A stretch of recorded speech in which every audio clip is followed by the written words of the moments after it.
So over here, and if you're ever in Greensboro, North Carolina, you want to go to the F.W. Woolworth Museum because there, they were the ones who started the boycott at lunch counters, February 1, 1960.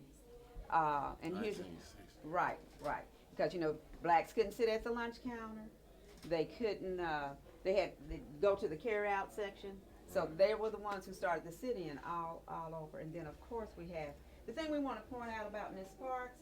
It wasn't so much she was tired of giving up her seat, but that same year was the year that Emmett Till was murdered.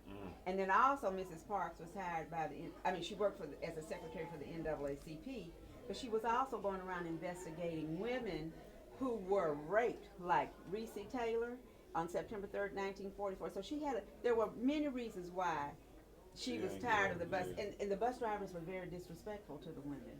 And one lady said they would talk under our dresses, so they were very rude and discourteous to them. And we have a lot, and let me just show you one more thing over. Can you also share with him that way? Oh, the quilts, right? Okay.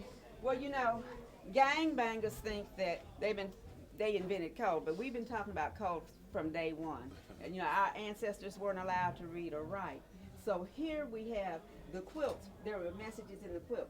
So for example, if this quilt was hanging out, the monkey wrench, if they saw that quilt hanging out, that would mean they were getting ready to travel. You need to get your mind ready or your belongings together. Then you would travel maybe 5-10 miles at night. Then you would see another quilt hanging out, and they would say, all right, when you see this quilt hanging out, fill your baskets. That means you would go there and they would give you directions on where you were going to be hidden and where you would stay until the next leg of your tour. So each quilt had a meaning. So here's the railroad quilt up there up at the top. Yeah. They all were talking in code. Oh, that's cool. Before, just to let them know where they were going to go on their journey. And then right here, this pot, we prayed, we cooked, we washed.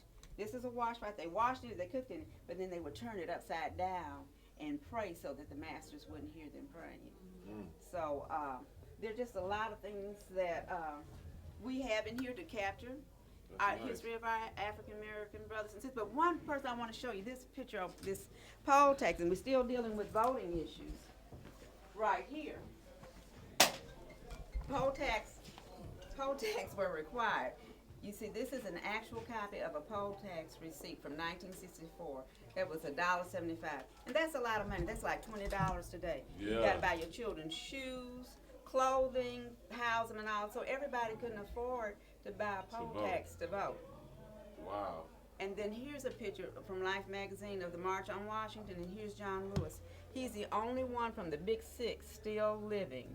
He will be 79 on February 21st this year, and he's a congressman in Georgia. But he was the one leading this march from Selma to Montgomery for the voting rights. I remember Obama had, I don't remember some. Right. And so let me show you this book right here.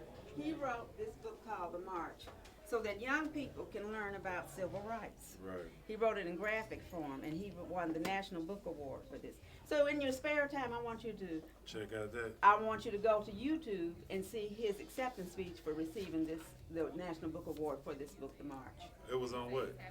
Just Google it on YouTube and put John Lewis and put National Book Award. It's NBA. Okay. But National Book Award.